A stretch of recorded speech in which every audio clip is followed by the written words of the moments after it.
Well, strap yourselves in, people. The Red, Gold, and Bold podcast is on the airways. If you're catching us via the pod, remember you can be a part of the conversation, one that I think will be quite lively this week after a very, very disappointing, heart-wrenching, God, are we born you already, Eric? Gut-wrenching defeat at the hands of the Philadelphia Eagles on Monday Night Football. What went wrong? We're going to talk about it all. Is this offense just irrevocably broken? Is it broken beyond repair here in 2023? We'll talk about that. We'll talk about the wide receivers. Is there any hope? Is this just a lost cause? Can this defense actually carry this team? How about running the damn ball at some point? Is play calling a problem? How much blame goes towards Patrick Mahomes? Travis Kelce talked about retirement in an article that was released this week. Trent McDuffie, one of the NFL's best at the cornerback position. It's a short week for the Raiders. Who's going to win that one? We talk about it all right now on the Red, Gold, and Bold podcast. You're listening to the Red, Gold, and Bold podcast, the most in-depth analysis of the Kansas City Chiefs on planet Earth, breaking down the Chiefs like no one else can. Red, Gold, and Bold is hosted by Jeff Chadiha, Eric Eager, and Soren Petro. Jeff Chadiha is a senior columnist and on-air personality for the NFL Network and NFL.com. Eric Eager is the vice president of research and development for Sumer Sports. Soren Petro is the afternoon drive host of the program on Sports Radio 810 WHB in Kansas City. The Red, Gold, and Bold podcast is proudly brought to you by Gann Asphalt and Concrete, Kansas City's nationally recognized full-service paving and pavement maintenance contractor, making parking lot problems disappear since 1994. Free consultations, no commissions, in-house crews, and every project comes with a written warranty. Find them online at GannAsphalt.com or call 816-484-3338. Gann Asphalt and Concrete. One contractor, all things parking lot. Now, here are the hosts of the best Chiefs podcast, Jeff Chadiha, Eric Eager, and Soren Petro.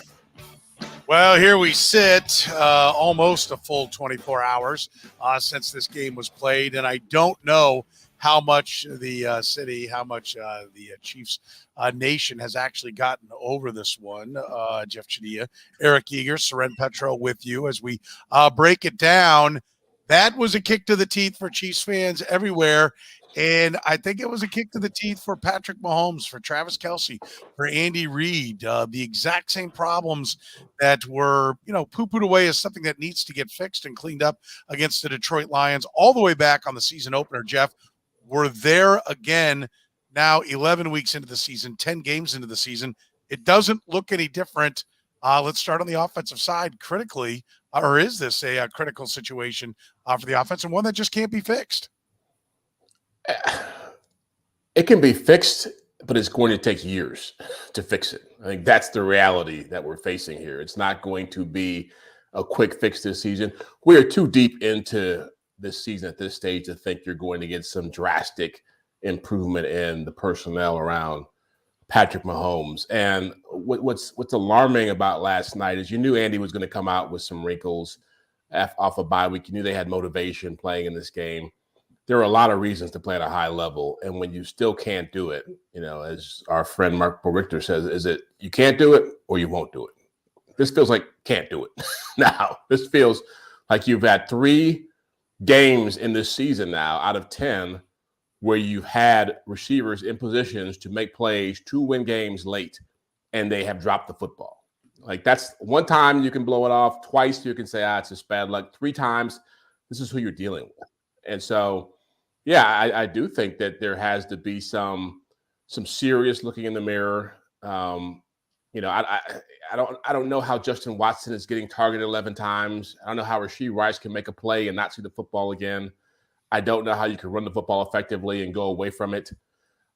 There's so many things to discuss here. I don't want to take up too much time, but yeah, I think we're at a point now where the Chiefs offense is above average. That's the best you can say about it. Maybe the rest of this year. All right. Eric, what's your takeaway after watching what happened on Monday night? Yeah, I'm sad for the ending because that was a game where they went into the game against Philadelphia, a team that they played in the Super Bowl last year, a team that had, that my entire week, by the way, talking on betting shows, everybody's like, you're getting Mahomes at less than a field goal. yada, yada, yada. And I'm like, yeah, I just don't know at the line of scrimmage that the Chiefs are better than the Eagles. And they kicked the Eagles' ass at the line of scrimmage yesterday. They ran the ball well in the first half. They rushed the passer well.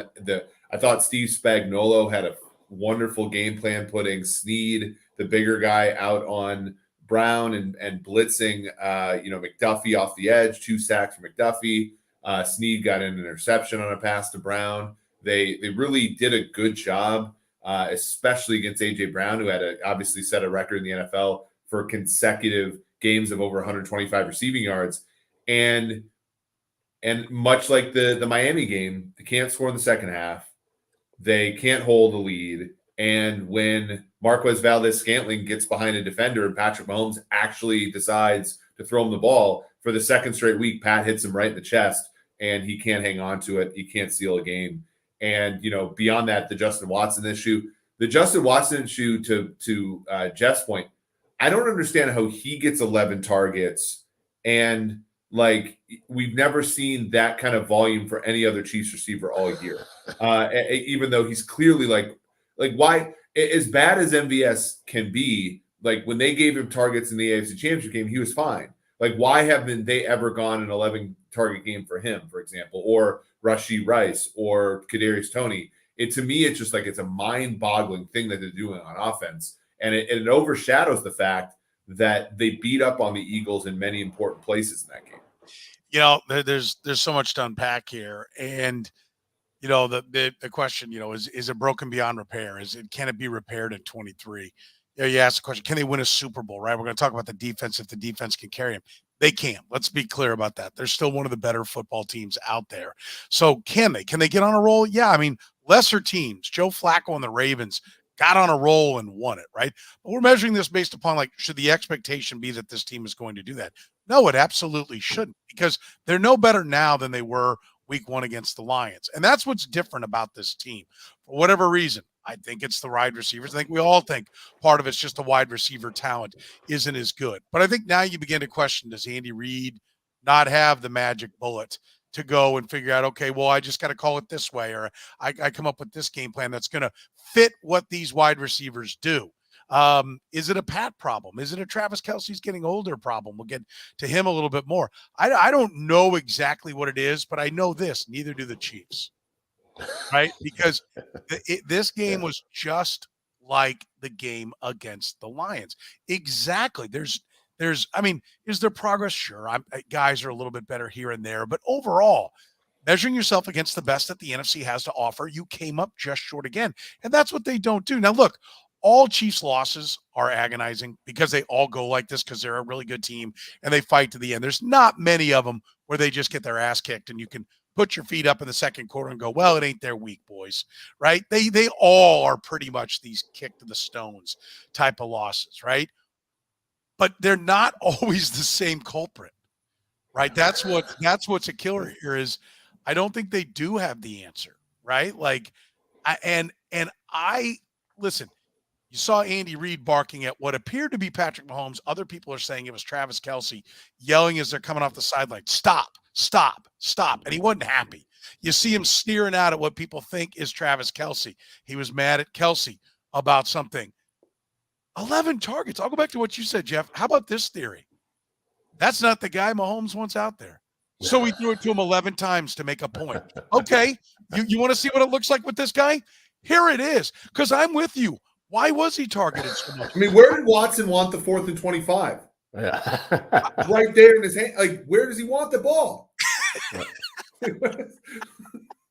I mean, does he have to throw it so hard it pins in their face mask? The point just sticks it in the face mask?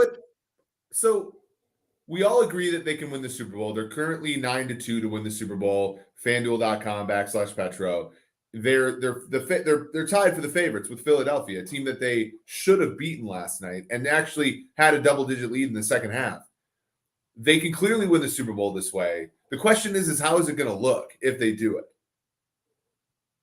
Right? Is it going to be agonizing like this and MVS can pin the ball on his shoulder for once and roll into the end zone? Or is it because even if MVS catches that, we're not coming into today's show saying wow, the offense looks amazing, right? Like we're just not, right? So how is this going to look when, like, let's say they get the 1 seed because their schedule's not so bad. They win, they win 2 games at Arrowhead. They go to the Super Bowl, they win. How does it look? I don't think it looks any kind of. I don't think they're winning the Super Bowl. They're not getting out of the AFC. I don't think they're getting the bye. I think when you play the way they play right now, you're vulnerable every week, and that's what I see right now. That Broncos game, you go back to it. We talked about it at the time, and we said, "Is this the blueprint for stopping Travis Kelce in this offense?" And every game since then, we've seen the same thing. We've seen teams taking Travis Kelce away, and somebody made the point here, which is a valid point.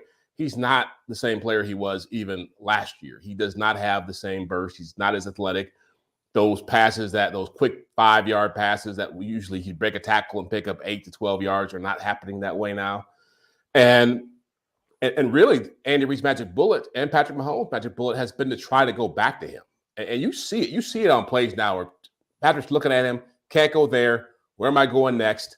And I just don't know if it's smart to sit here and say, yeah, well, they've always done it. They'll do it again. I feel like they're no better than the Ravens. They're no better than the Jaguars. They're no better than the Dolphins, really. I mean, if they catch those teams doing what they did last night, they lose. And they are very capable of doing what they did last night against those teams. Listen, I want to highlight this where, he says, Mizzou 19 says, Jeff, which other team isn't vulnerable? That's the point. That is exactly right. And that's what we're talking about. In years past, we've argued about whether or not the Chiefs were vulnerable, and they weren't, right? Like, not as everyone's vulnerable. Everybody can be beaten. As Eric talks about, you're the favorite to win the Super Bowl. You got like a 21% chance of winning it. That'll make you the favorite to win the Super Bowl. So everybody's unlikely to win it, right? The field against any one team, you take the field. But the Chiefs were the best team because they always, with 1:30 to go and a shot, they were going to get it done. Nobody believes that anymore, right? Yes. Now they got to be up 4, right? And hope the defense isn't out of gas because the offense can't move the chains. That's why I say again, can they? Yes, they can. But they're not the favorite anymore. They're just one of a number of teams that are in that mix. You feel every holding call. You feel every turnover. You feel every blown opportunity. Last night, there was so much angst in that building when they got the football to go on the field. And I think someone said this. I forget who it was earlier today. I was watching some TV. They made a good point. It was like, at no point in the Mahomes era have you ever thought less than 2 minutes, him with the football, needing to go get a score, he wasn't going to go get it. And last night, it felt like they were climbing Mount Everest with what they had to do. It was that painful. And it ended up being they had an opportunity. But ironically, this is what you thought the offense would look like last year when Tyreek Hill was gone.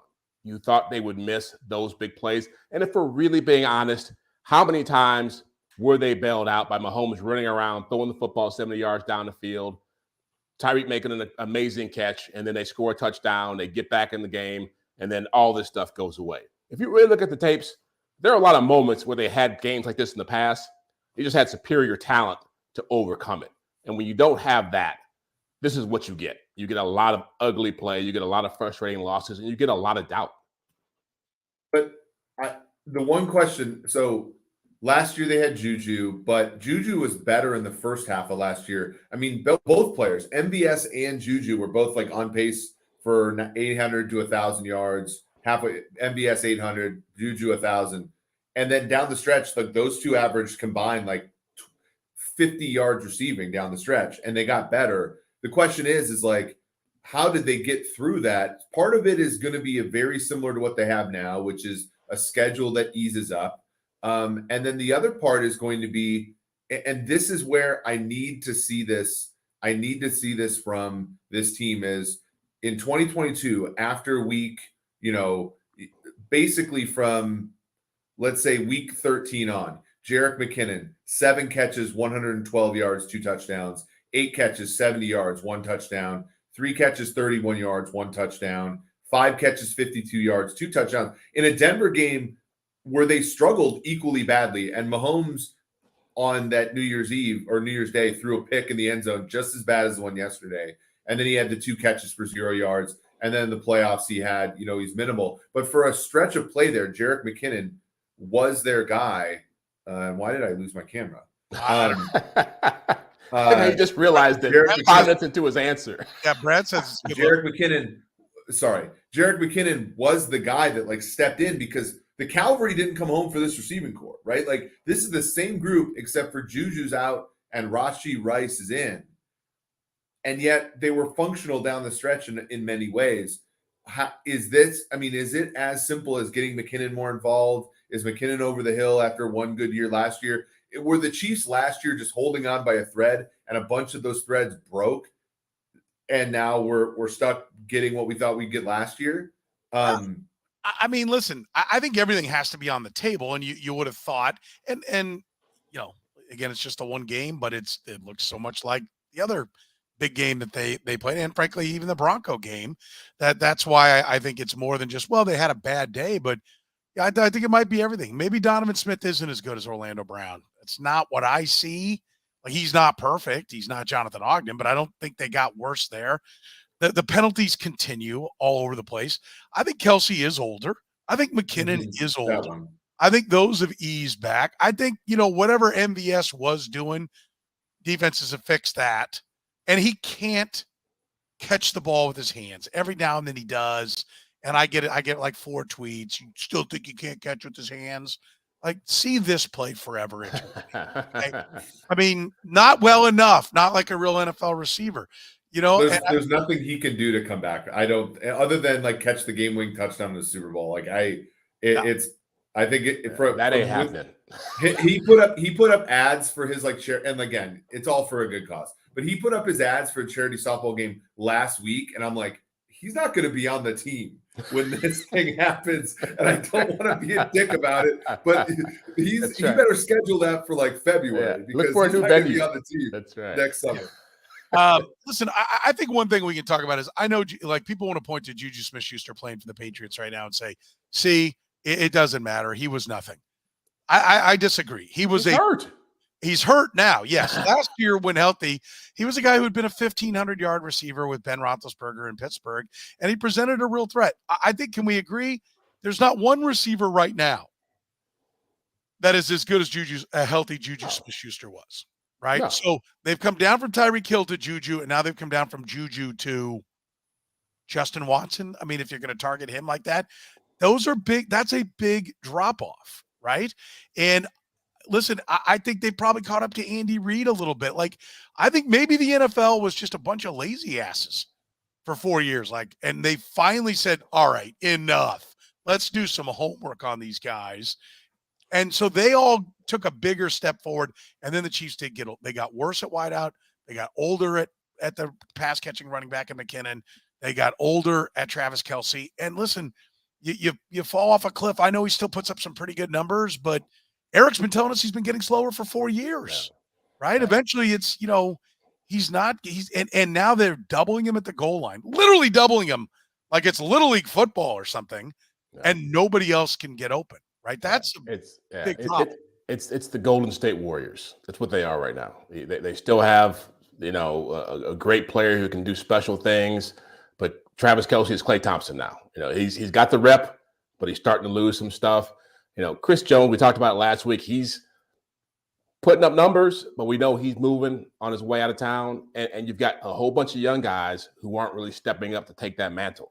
And so when you have that combination, it is a combination of things. It's not it's very easy to point at the drops, which are a big thing, but Eric raises a good point. If you go back to last year, there are multiple times when this team was on the ropes and they found a way to get it done.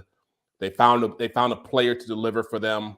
They found some great breaks, some great opportunities to take advantage of situations with penalties at the end of games in the playoffs and the Super Bowl. But really, like, there was a thin margin for error there, and they just didn't have the penalties, and they had a healthy Juju, and they had ways of getting through these things. But, and you're right, they're still a really good team. Like, nobody here is saying they're not a good team, not a championship contender. The question is, how far away are they from the rest of the pack? And they're not. They are in the pack, and they've got to understand that there are things that they can do to themselves that can really hurt their chances in the playoffs. Well, I think, Jeff, that last point you made is important because I think we're talking about the receivers and it's bad. and we broaden out, and like nothing else is really, to Soren's point, maybe tackle. I think the interior offensive line, I said this on the last show, isn't playing as well. But for the most part, I can see it coming around on all 5 of those guys. Not having Jody Fortson, they were a 3 tight end team a lot last year, and they were very effective passing out of it. And people had to respect Jody Fortson. They don't respect Blake Bell. That's a legitimate concern as well. Kelsey slowing down, all that stuff. I got to say, though, like the thing that makes me optimistic is the opposite is true about the defense. Every single player on that side of the ball has improved from last year. And one of the things that I was wrong about going into the year was, just because you had the most games played by rookies in the NFL and won a Super Bowl on the back of it, doesn't mean these guys are going to, the slope is always linear and moving up. I mean, McDuffie's gotten better. Chanel's gotten better. Karlaftis has gotten better. Michael Dana's gotten better. Brian Cook's gotten better. Everybody on that team on that side of the ball has improved. And that's, I think, what the tragedy of last night, and not tragedy is the wrong word. Like, none of these games for the Chiefs matter that much. But like the problem with last night, why every Chiefs fan is sad, is that if you do just convert that one play and to get a stop, you come up for air and you dominated the Eagles at the line of scrimmage, and your defense is one of the best in football unequivocally. And that's, I think, where the frustration is. If it was 100% bad stuff, that would be less frustrating than I think what is happening right now is, because there's a lot of good there.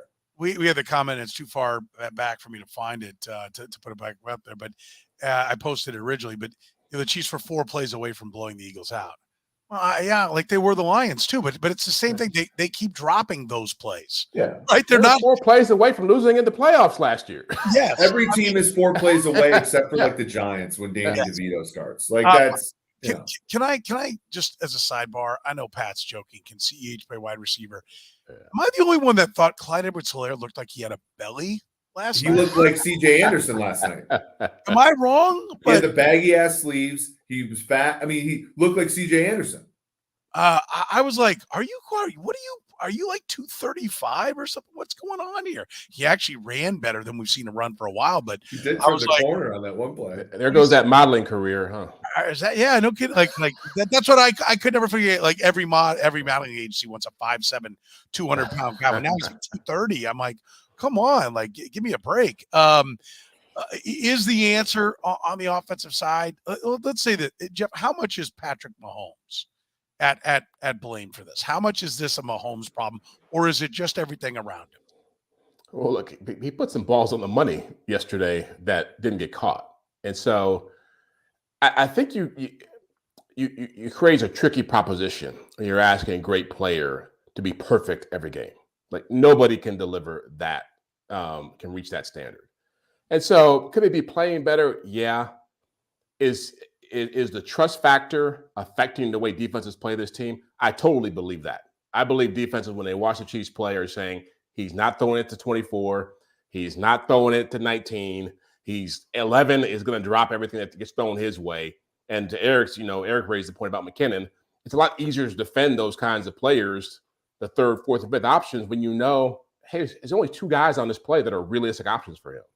And so, yeah, I think that's where he is affecting this team, is that I think people know if it's not Kelsey, he's going to get frustrated.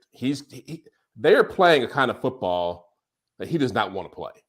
And Andy Reid does not want to play it, obviously, because he went away from the run game, when it was working. And they were beating up the Eagles' defensive line pretty good, defensive front pretty good. And so that's also part of this, too, is that they're going through a bit of an identity crisis because the personnel they have, they can't play the way they want to play, and they can't figure out a way to play that takes advantage of that kind of personnel. And so, yeah, could Patrick trust people more? And the whole thing about throwing the ball shorter than MVS was just ridiculous. Oh. But I mean, he put them in a position to win a game. He put the ball on the money in a crisis situation, and the guy dropped it. And I feel like what are you supposed to do?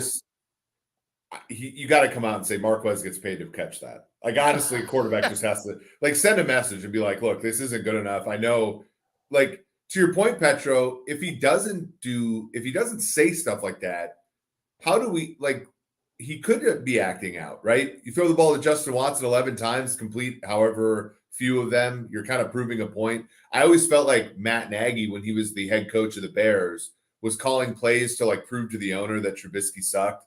And like, so there's a frustration there. And I do wonder if Mahomes is just like, look, we get this way everywhere, every single year. We're 7-3 right now. We'll probably still get the top 3 seed in the conference. We'll probably still play deep into the playoffs. What does it matter now if I just prove my points now?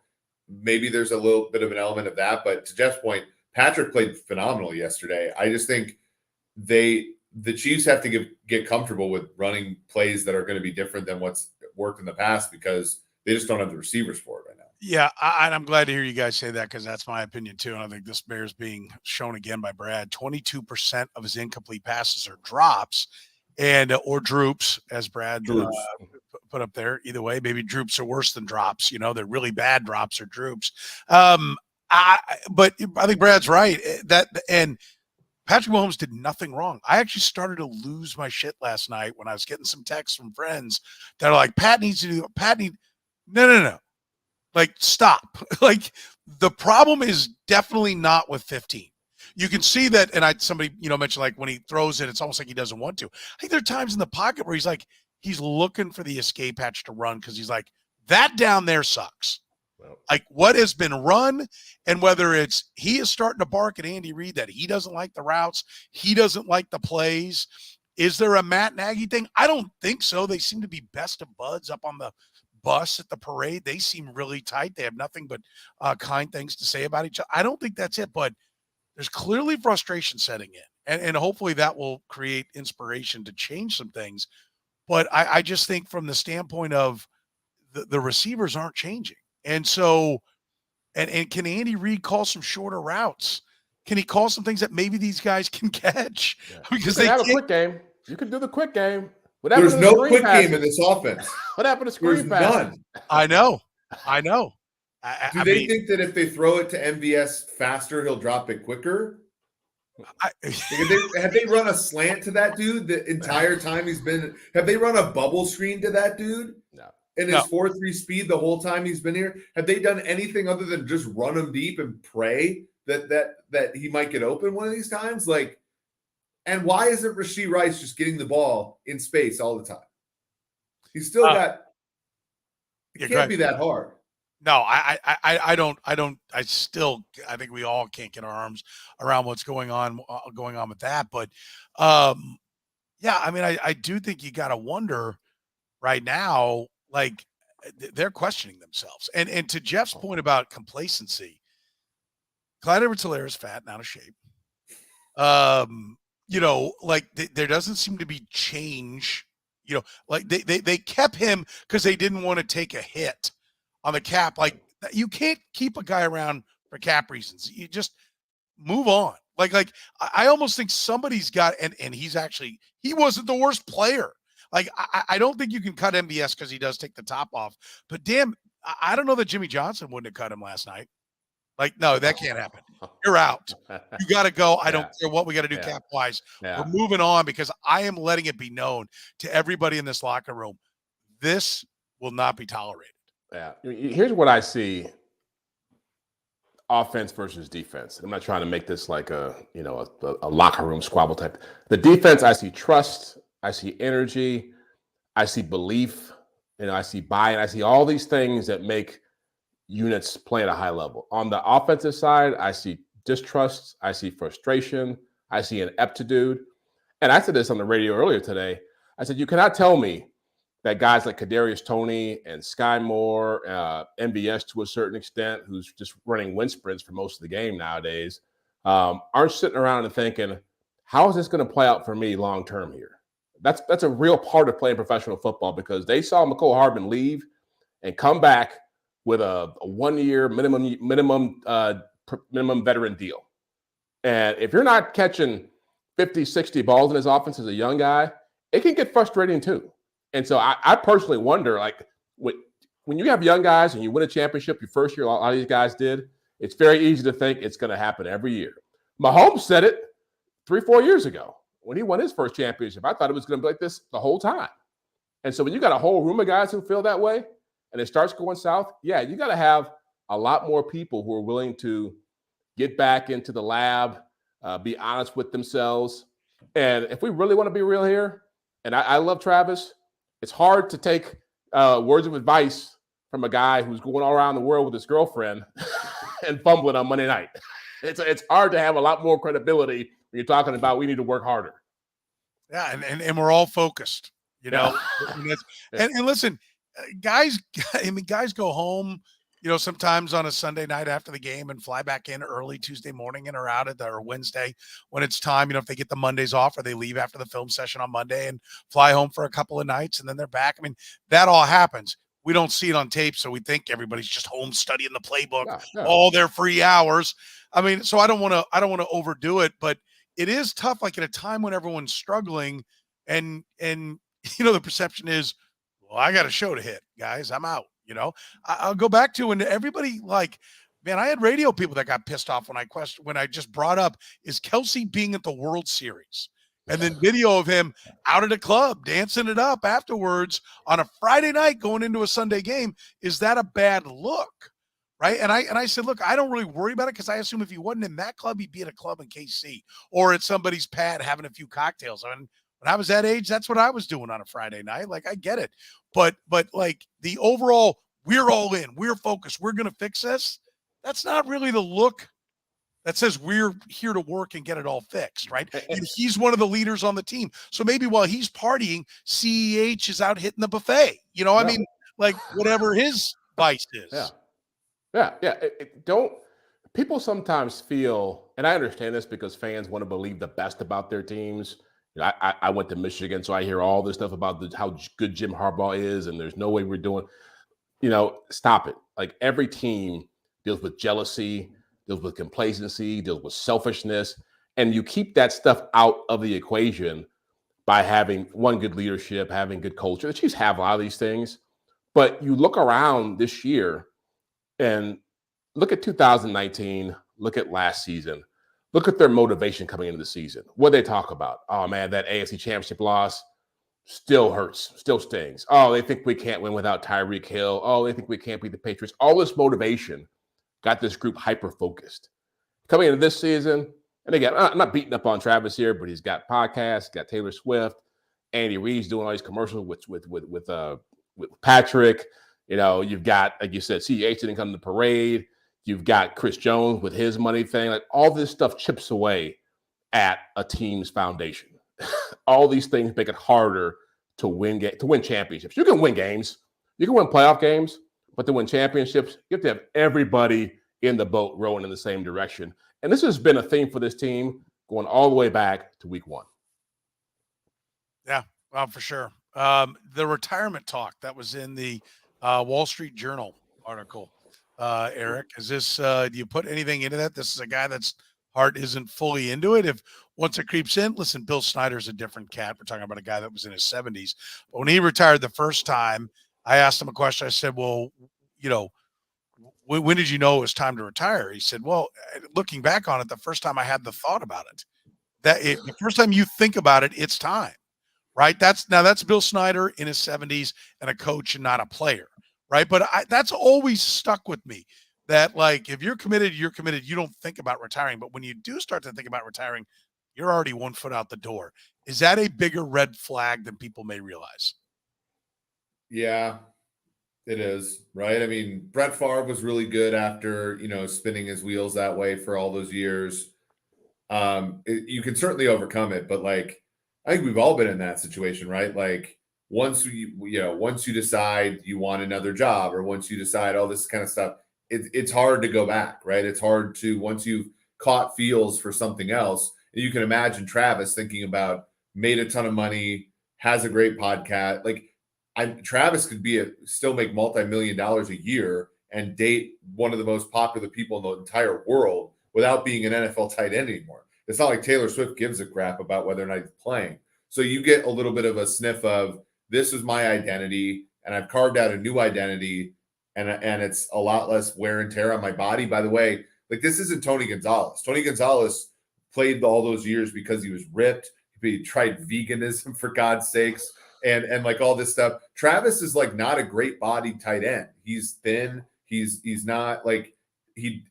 So, when it starts to go for him, right? It might just go more quickly as well. Yeah. How big of a red flag is it, Jeff, that he's mentioning retirement and talking openly about it and all the, pain and everything that goes along with playing? Oh, I thought before that article came out that he plays this year, next year, and that's it. I know a lot of people were talking about him trying to catch Gonzalez and try to make a run at the best tight end ever, Mantle with all the stats. It's just like, it's very hard to play this game at that position for a long period of time. He's been an amazing freak athlete, but people don't realize, again, how many hits, surgeries, how much punishment it takes for him to get up and do this every year. And once you start getting exposed to a different lifestyle as a pro athlete, and this is a guy, he's not playing in New York City. He's not playing in LA. He's not been exposed to the kind of things he's getting now by dating Taylor Swift and doing SNL and having this podcast.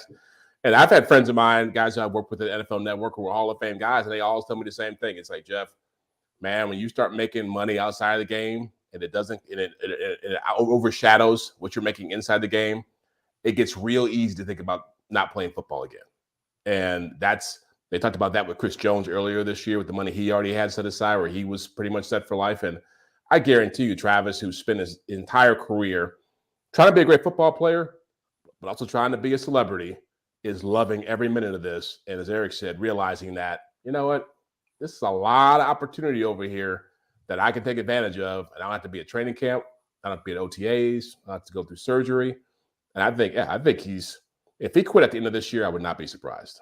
Yeah, no, I don't think any of us would. We're proudly brought to you by our friends at Gann Asphalt and Concrete, proudly serving the greater Kansas City area. They surprised no one by the fact that they've been solving parking lot problems since 1994. You've got problems, whether it's potholes, whether it's poor striping, can't see it.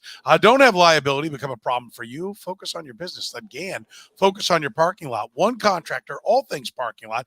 Gann Asphalt and Concrete. Call 816-484-3338. Find them online at GannAsphalt.com. That's GannAsphalt.com.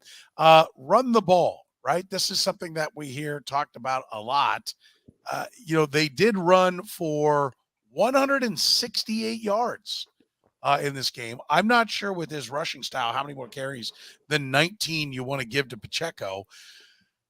Maybe not run the ball more, Eric, but involve the running backs more. Like, shouldn't we be seeing Pacheco be a bigger threat in the passing game by now? We touched a little bit on McKinnon getting older. That's part of the equation. I can look back and say I think they should have been moving on from Clyde Edwards-Helaire. This part of the equation shouldn't be here, but I think the cap is real. That's one of the reasons why he is here. Is there a scenario where running the ball is going to save this offense more? Yeah, I mean, I think it makes Trey Smith better. I think it makes Creed Humphrey better. So I'm at peace with. I think they should run the ball more. By the way, I don't know if people understand how big a statement that is coming from Eric. Yes, but when the world changes, you change your mind. I think having Tony in the backfield is pretty like a good innovation there. They just don't really have like an actual second running back who's any good. Like LaMichael Pirine, everybody like thought that he was the cat's ass after training camp. He obviously is not an NFL caliber running back. Clyde is Clyde, and like they really need a player that can be, whether it's 1A or 1B to Pacheco. Like Pacheco's run style is going to be hard to sort of figure. Getting that many carries and McKinnon's just a change of pace back. So it's to me, it's a tricky situation where I think running the ball more makes our offensive line better. And right now it's not a better alternative to passing, but at least it curbs some of the variance that we saw last night, especially the way Pacheco's running. Can you imagine going into a playoff game, Jeff, with no Isaiah Pacheco? I mean, that's frightening. Yeah, no, it's a real concern. It's not discussed enough. I mean, they don't really have an option outside of him, and they don't really have. And I know it's just not Andy's MO to stick with the run long enough. He's done it a couple times in the time he's been here. I think back to that CEH game when he was a rookie and they had that huge game against Buffalo. But aside from that, he's always veered away from it, no matter how successful it's been. And Eric's right. It's just they have, when you're a defense and you're watching them, you're lining up against them. When Pacheco's in, he's probably running the football. And they went to some stuff last night where they, more offensive linemen, more tight ends, and they threw out of it, did some things. But ultimately, when he's on the field, he's running the football. And that also tips defenses off to what is coming. So I think CEH creates a conundrum in that he doesn't offer you much in a second running back role. In a lot of ways, they're very similar to the Buffalo Bills right now in terms of when you watch the Bills play offensively. When the Bills get James Cook going, they look better offensively. And when they don't, there's a lot of turnovers, there's a lot of stalled drives, and the quarterback looks like he's pressing too hard. Pacheco can be a difference maker. I just don't think that. I think we saw his ceiling last year, and I don't think he can be anything more than what he was. You can involve him more in the passing game, but they got too many pieces. They have too many, and he's got too many toys. And I thought what would happen after the bye is they would pare this down and go with these are the guys we can trust. And they're not doing it for whatever reason. They're not doing it. Yeah. I love, they're too impatient to stick to run a whole game. I get that, but we're also pointing out the limitations they have. You don't want more carries for Isaiah Pacheco, or he's not going to be around at the end of the year. Who else are you wanting to give the ball to? I know Tommy, has got P. Ryan in his head. Listen, I'll watch a couple. I'll take a look at it and see. Him over CEH, great, tallest pygmy. I mean, what are we getting at here? But maybe he will be a little bit better. But I'm just not sure that they have that guy. And to your point, go ahead, Jeff. I was also going to say, I was going to ask you the question. Isn't it amazing to you when they get in the red zone how much they don't try to run him? Like, he is just not an option running the football inside the 10-yard line. Maybe once or twice they do it. Yeah. Maybe every couple games, but he's just not a factor there. Oh, and I think the point about all the wide receivers, Eric, is this offense can't really figure out its identity because they've got a little pack, all these different kinds of packages for all these different kind of guys, right? Like if you're like, we're going to pound the run and we're going to play action and we're going to throw slants, then you might settle on MVS, Rashee Rice, 2 tight ends, and the running back, and that's what we're going to focus on. We will counter off of those things. But they don't run anything consistently enough to run a counter off of it. You used to watch the run plays and be like, I know what's coming here. The shovel pass is coming off this. Yeah. This is setting up. I don't see those anymore. Is this, in chasing these packages for all these different receivers, they've lost the ability to be really good at anything? So Ren, I know Eric's going, they had a package last night, 3rd and 5. They took Rice and Kelsey off the field. What kind of package is that? Yes, I know. Well, part of the deal, guys, right, is that there are just fewer plays in the NFL now, right? Like I said this last night on a different stream, but like the Chiefs are second worst, or they were second worst in the NFL in EPA allowed per play. We saw that running against runs. We saw that a little bit last night with some of the plays Swift made and everything. And yet that defense is still effective because they stop the pass plays and all that. Like the Chiefs are kind of the same way. Like the Chiefs aren't running nearly as many plays or drives as before. So in a lot of ways, it's weird because Andy Reid doesn't even have the time to set up some of those things. Yeah. Jeff, is the defense good enough to carry this team? And by the way, let me just say here, I'm looking up 8, 2, 4, 6, 8, 10, 12, 14, 15th. Is that where we're at? 15 or 16 the Chiefs are in scoring now in the NFL. Can they? They are. They've carried them to 7-3. Yeah. It's not the average offense that's taken them here. They are carrying this team right now to a 7-3 record. Question is, can they carry them all the way to the Super Bowl? Yeah, they've won 3 games because of this defense. And they were at a high level yesterday. I mean, they really were taking it to the Eagles' offensive line. They were all over Jalen Hurts early in that game with 5 sacks. McDuffie, we'll talk about him in a minute with a couple sacks. He's been just a revelation as a blitzer. The thing that they're going to need to have that kind of success with their defense carrying them, they got to turn the ball over more. They got to take it away more. And that was the difference in the Miami game. That's going to be the difference for the teams that really have to play that kind of way. You got to get points off your defense, or your defense got to set you up in ways that I don't even know where they're at in takeaways, but I know they don't have a lot of interceptions, because I think McDuffie doesn't have an interception, right? I think Snead has a couple. I think Reed maybe have one, or Edwards has one, but not a lot of them. In takeaways, they have taken it away a total of 14 times. The league lead is 20 by Jacksonville. It puts them at 4, 6, 8, 10, 12, 14, 15th, tied for 15th. Okay, so the middle of the road in that category. So that would be Eric asked the question, what's their path? That's their path. Your defense as great as it's been, got to be even greater, because you are having to compensate for, we haven't even talked about it, an offense that's averaging 5 points a game in the second half this year. 5 points. Brutal. Hasn't scored, not a touchdown, hasn't scored in the second half in 3 games. That's a ton of pressure to put on the defense. And no matter how good you are defensively, you're going to have your offense go get some points at some point for you. It's just too hard to keep putting teams off, especially when you're playing talented quarterbacks. Like, that I think about the back-breaking plays in that game last night. Jalen Hurts' scoring run after the Kelsey turnover, the big play to Devontae Smith. You're going to have those plays come in a game, but, man, it's just you can't ask your defense to keep all that stuff from happening. You got to give them something to play with here. Yeah. Eric, they have won 2 games where they didn't even score 20 points. Let's think about that. One of them against the Dolphins, the best offense in football. They held to 14 points, and we know what Chris Jones contributed to getting them to 14. They beat a Jaguars team that's in first place and headed to the playoffs 17-9. It pretty much is it's first 1 to 20 with this team. Right? Like, that's pretty much where it is. Lose 21-20 to the Lions, 17-9 win over the Jags, 41-10. The Bears are awful. 23-20 over the Jets. Really, frankly, that 20 allowed to the Jets is embarrassing right now.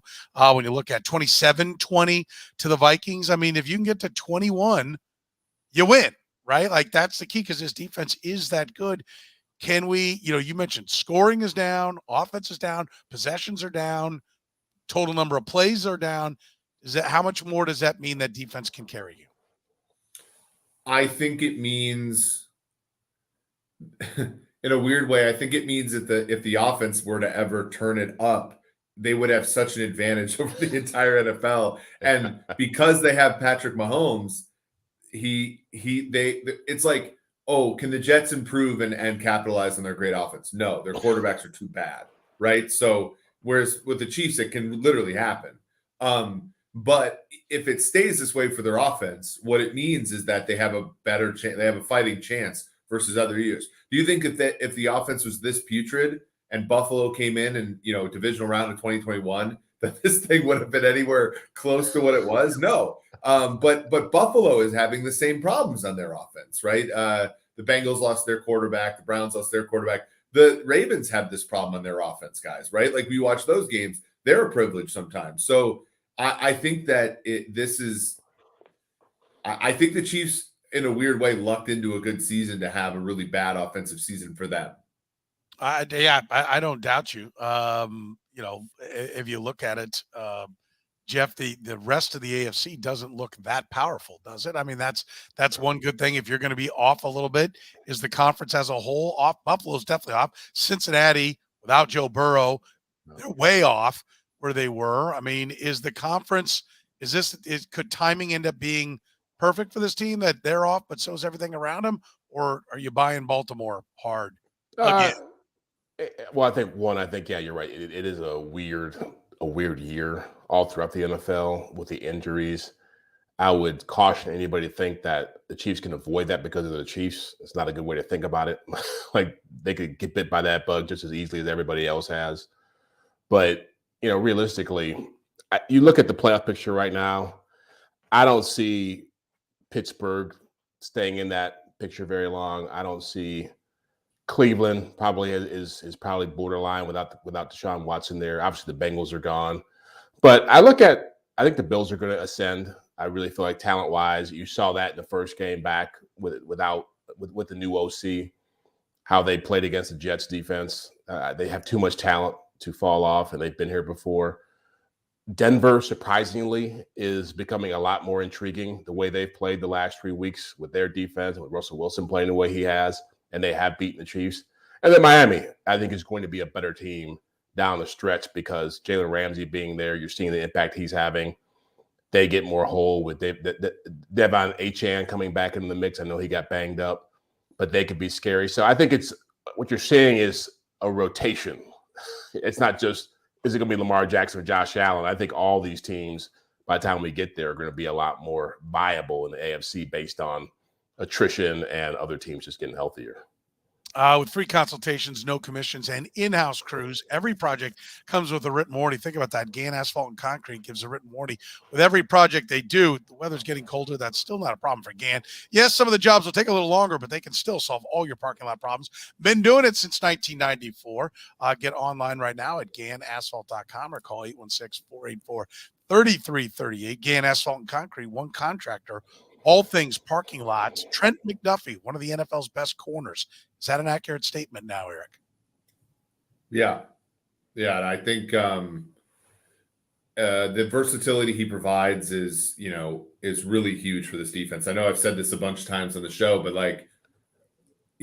there were matchups like the Bengals, for example, that they just could not stick with back when it was just L'Jarius Sneed and guys like Fenton and Ward and guys like that. Now that they have the ability to, track with two different players in Sneed and McDuffie, it just adds a dimension to their defense. And McDuffie is the linchpin there for sure. Yeah. How bullish are you? You played corner, Jeff. When you watch McDuffie, what do you think? Oh, the same thing. I mean, he's not spectacular in coverage, but man, as a blitzer, man, he's exceptional. And he's probably the best blitzing corner that I've watched since Charles Woodson. He has secondary moves. Secondary moves. Yeah. Right? Yeah. I mean, it's just his nose for the football and getting there and his timing. Like he's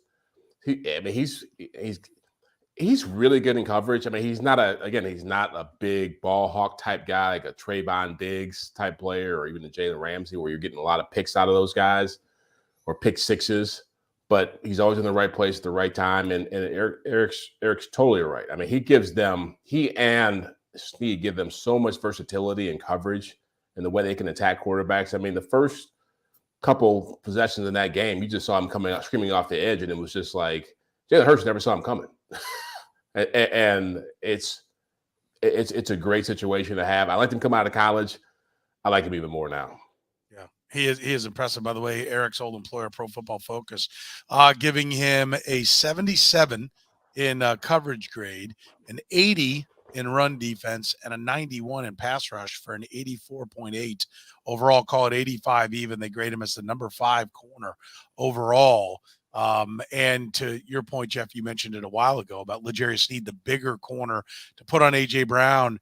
Like if there is a silver lining, or if we're going to look back and go, remember how we thought the sky was falling? If this team's going to get on a roll, we're going to look back and say, well, this defense, and we'll only do it if the offense figures some things out, right? But A.J. Brown was God's gift, and boy, Troy Aikman couldn't spend enough time talking about him to start the game, and at the end of the game, 1 catch for 8 yards on 4 targets. I mean, Steve Spagnuolo deserves a little credit in this conversation as well, right? Dave Merritt, the defensive backs coach, Eric deserves a little credit when we talk about the D backfield and the way they're playing, don't they? This is a group effort all around. Yeah, I mean, the first year that we did this podcast together, I was irritated by how little I thought that this team developed players, and I think that David Merritt, Cullen, the defensive line coach, I think that they've really gone against that, right? And they've really killed it from a developmental standpoint. And a lot of people, they deserve a lot of credit. Brian Cook was mostly bad last year as a dime safety. He's been good this year. Mike Edwards was a great addition. He is always around the football. There's just a lot to like here. And I think, the Chiefs, and this is again why I know you guys are a little bit skeptical, but why I'm still going to back up the truck for them to win the Super Bowl, because whenever we get to a point where it's like, oh, they haven't really developed somebody in a long time, it ends up turning the corner for them. I do think they have all their bases covered, even in frustration. Short week coming against the Raiders, a team that's played better football. They've now won 2 of their last 3. Maybe their most impressive performance is the loss to the Dolphins, because they did go toe-to-toe on that one, Jeff. Level of concern to turn around and have to play a divisional opponent on a short week. What's your level of concern here? Not high. I mean, it's still the Raiders. There's they've gotten that bump from the interim coach that they've gotten probably every time in the last few years they've gone this route. It's offensively they're not really scary. If not Devontae Adams and Josh Jacobs, good players, but really Aiden O'Connell is not scaring anybody. The only way they can win this game is if their defense really gets after Mahomes and they're able to turn him over, and it becomes like a Broncos type game where they're getting a lot of the giveaways and short fields and even scoring off some of those. But I think overall, when you're talking about the Chiefs losing the game the way they lost, even on a short week and having to travel, I still feel like if that didn't wake them up this past game, the way they played and the mistakes they've made, I don't know what will. So I'd be shocked if they lost this game. You got a prediction on it, Jeff? Oh, Chiefs. I'll take Chiefs. I said 27-10 when Curtis asked me for a prediction. I'll stick with 27-10. Okay. Eric, short week concerns you to what degree? A little bit, but not. I mean, look, they haven't lost to the Raiders since 2020. Raiders are starting a backup quarterback. They have a coach that's really inexperienced. I think it's like 21-9, let's say. Okay. Do they score in the second half? Temecula wants to know. I think that they do, but don't. Yeah, don't bet on it. Yeah, it'd be hard to bet on. Either they're dragged into some 16-13, 19-17 mess, or this is the coming out party. I know people hate it when I do this, but 31-10. I mean, 31-10 Chiefs. I love how Soren asking for these 30-point games. It's just like they've gotten one all year. I'm going to keep going to it. When it happens, I'm going to talk about what a genius I am. That I nailed it, that they would score 30 after being bad offensively. I'm just going to keep picking it. And then Gambler's creed. Yeah. I'll just keep betting until I win. Yeah, right I was. Double up, catch up. That's how it goes. All right, don't forget, we're proudly brought to you by Gann Asphalt and Concrete. They can take care of all your parking lot problems. If you're a business owner, if you run a business, you don't need to be worrying about problems in your parking lot because it's poorly striped and there's a fender bender going on. Get rid of that liability. Get a brightly striped parking lot. Smooth. Give a great first impression, a great last impression to clients and to customers.